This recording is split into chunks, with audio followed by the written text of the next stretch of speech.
Shalom, selamat pagi anak-anak. Ya, kita lanjut materi kita minggu kemarin dari bab 1, indahnya mengampuni. Kita lanjut ke poin C, bagaimana mengampuni. Kalau mengampuni dari sambungan minggu kemarin artinya yaitu memaafkan seseorang atas kesalahan yang dilakukannya dan tidak mengungkitnya kembali, atau kesalahan yang dilakukannya tidak boleh kita ungkit lagi. Itulah pengertian pengampunan. Yang jadi pertanyaannya, bagaimana cara kita bisa mengampuni?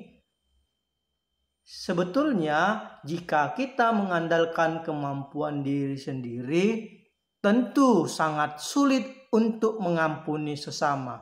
Kenapa?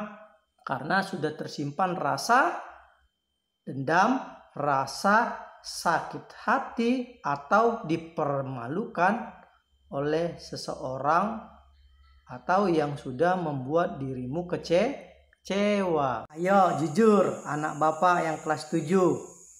Siapa yang pernah tidak mau mengampuni? Atau siapa yang pernah mengampuni karena orang telah melakukan kesalahan terhadap kita? Ya, jangan sampai kita simpan dendam begitulah lama. Karena apa?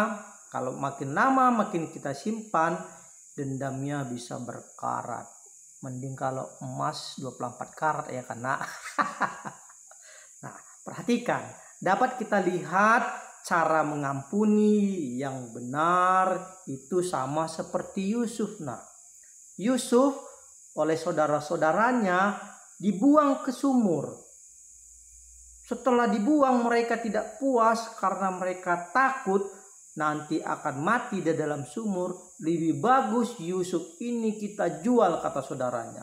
Bayangkan nak, saudara-saudaranya itu setelah membuangnya ke dalam sumur, menjualnya kembali menjadi budak. Bagaimana perasaanmu jikalau abangmu, saudaramu mencampakkanmu ke dalam sumur, kemudian menjualmu menjadi budak? Kira-kira enak enggak? Tidak enak kan? Nah, itulah dendam seseorang kalau disimpan di dalam hatinya. Tetapi Yusuf tidak. Kita lihat contohnya seperti Yusuf kan, ya. Kenapa saudara-saudaranya itu bisa dendam? Akibat ya dalam kisah Yusuf dan saudara-saudaranya, ia sadar bahwa dahulu ayahnya terlalu mencintai dan mengistimewakan Yusuf, sehingga apa? Menyebabkan saudara-saudaranya iri hati. Ingat, jangan sampai kita menjadi manusia yang iri hati. Kalau ayahmu membelikan sepeda motor terhadap abangmu yang baru, kamu dibelikan yang second atau yang bekas, iri hati enggak nak? Jangan, ya, nggak boleh iri hati. Nanti kita jadi seperti saudara-saudara Yusuf. Yusuf dibuang oleh saudaranya dan dijual menjadi seorang budak. Tetapi dalam keadaan ini Yusuf tidak bersungut-sungut dan Yusuf tidak menyimpan dendam. Ingat apa yang dilakukan Yusuf di akhir cerita di dalam Alkitab. Yusuf mengampuni semua saudara-saudaranya walaupun dia istilahnya membuat pelajaran. Tetapi karena dilihatnya saudara-saudaranya sudah berubah, waktu Benyamin di penjara, kakaknya menukarnya, biarlah saya yang di penjara, lepaskanlah adik saya. Di dalam hatinya, oh abangku, kakakku sudah berubah. Ya, dari situlah dia mau memulihkan hubungan. Pentingnya mengampuni itu nak, dapat membuat kita damai sejahtera, hubungan yang tidak baik menjadi baik. Banyak sekarang manusia susah mengampuni. Lihat, ada orang tua sama anaknya yang merbadai. Bahkan orang tua dengan menantunya tidak cocok. Ya, atau nan tulangmu dengan namburumu, mamamu dengan saudaramu, itu tidak baikan, masih menyimpan dendam. Jangan sampai kita seperti itu. Apalagi karena masalah harta ya nak, harus bisa saling mengasihi. Jangan sampai mempunyai dendam yang tidak baik.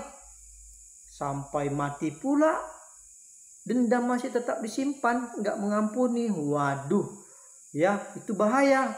Ingat, Bapamu di surga tidak akan mengampuni kesalahanmu kalau kamu tidak mau mengampuni atau memaafkan kesalahan orang lain terhadap dirimu. Itulah pentingnya mengampuni.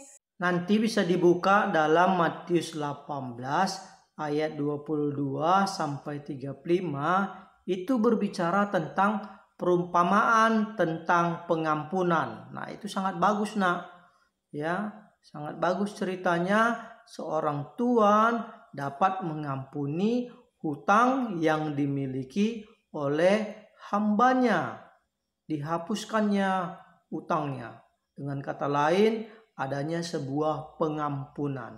Nanti jangan lupa setelah video ini baca Alkitabnya di rumah. Lanjut ya. Jadi pengampunan yang kita berikan pada seseorang hendaknya lahir dari niat baik dan ketulusan hati kita. Ya, harus tulus. Jangan kita mengampuni karena terpaksa. Ya, Yusuf pada dasarnya memiliki hati pemaaf. Sejak dia melihat saudaranya, dia sudah mulai, sudah ada dalam hatinya, mulai berupaya menciptakan pemulihan hubungan persaudaraan mereka. Ya, dia tidak mau terus sampai mati akan menyimpan dendam terhadap saudaranya. Tidak. Amatlah penting untuk menghubungkan pengampunan atau memaafkan dengan memulihkan hubungan, yaitu harus bisa mengampuni dengan tulus. Bagaimana caranya supaya kita dapat mengampuni dengan tulus? Ya, caranya yang seperti pelajaran minggu lalu, yaitu satu, kita harus meminta kepada Tuhan. Supaya apa? Supaya Roh Kudus yang melembutkan hati kita.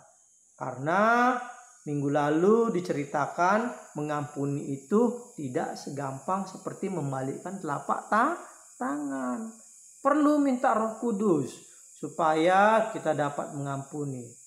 Bila perlu nanti kamu ajarkan saudara-saudaramu, atau jangan-jangan masih ada bapak ya, yang masih ada orang tua kita yang masih dendam atau nggak bisa mengampuni saudaranya sampai dendam berkarat. Itu perlu kita bilangkan. Ya Pak, jangan sampai dendam sama tulang, sama Mang Boru. Ampunilah Pak kalau mereka bersalah.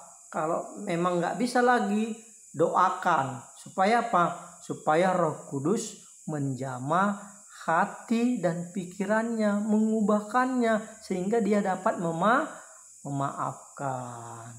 Oke, cukup sekian pembelajaran kita. Biarlah kita masing-masing memiliki hati untuk mengampuni. Nah, ini ada 2 soal tugas nak.